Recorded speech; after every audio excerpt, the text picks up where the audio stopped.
All right, so I'm 16 years old. If you're new to the show, I was a ball boy for the Celtics. If anybody is new to the show, it seems to be a common theme. Part of the duties of being I like to call myself locker room attendant. Part of the duties of being a locker room attendant was you're out there before the game rebounding for players. You know, a teenage kid who loves basketball, sometimes you go up, put a forearm in their back, play a little defense, see if they want you to help them warm up. I did this with Ray Allen all the time when he was bouncing around. Ray and I, that's how we really got to know Ray early in his career. Paul Pierce, I did that with a lot. But there were other higher profile guys. Michael Jordan, this was in his last year, I think, with Chicago, 96, 97, something like that. So Michael Jordan went to North Carolina. I'm out there, mid-1990s. What is every wannabe 6-foot wannabe point guard? Where do they want to play? Duke. Love Duke. Want it to be Bobby Hurley. Desperately love those teams. So I got my Duke shirt on. You're wearing a Duke shirt and you're the Celtics ball boy. Yes. You're not wearing Celtics gear. I have a jacket that I put over it eventually, but the Duke shirt was what was facing during the warm-up period. So Michael Jordan shooting around out there. Normal stuff. So he walks by me and he says, he sees my shirt. He saw it kind of out of the corner of his eye and says, Duke sucks. So me being kind of a smartass, my response was, you know what? You suck. And it wasn't like I didn't think it out at all. Like it just was reflexive.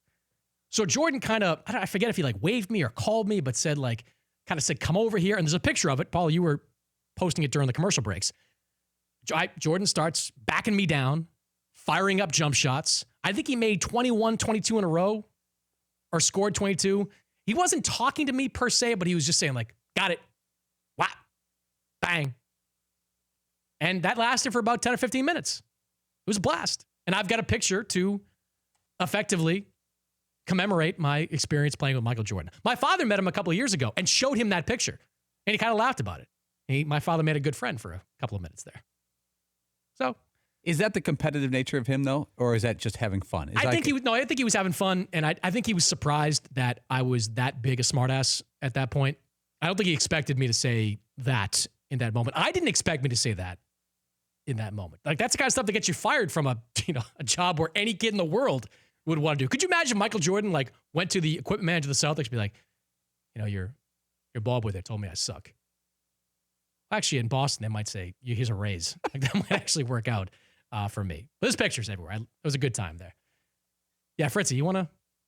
Jordan's available, right? We can. Why not? Anytime. Yeah. I think that's one of the coolest things. I'm surprised with all the times you've guest hosted that you never shared that story. Is that one of the reasons we can't get Michael on the show? Because we've sided with you in the Jordan and Mannix debate. It is. This will explain why we never get Michael. Higher life upside, Jordan or Mannix?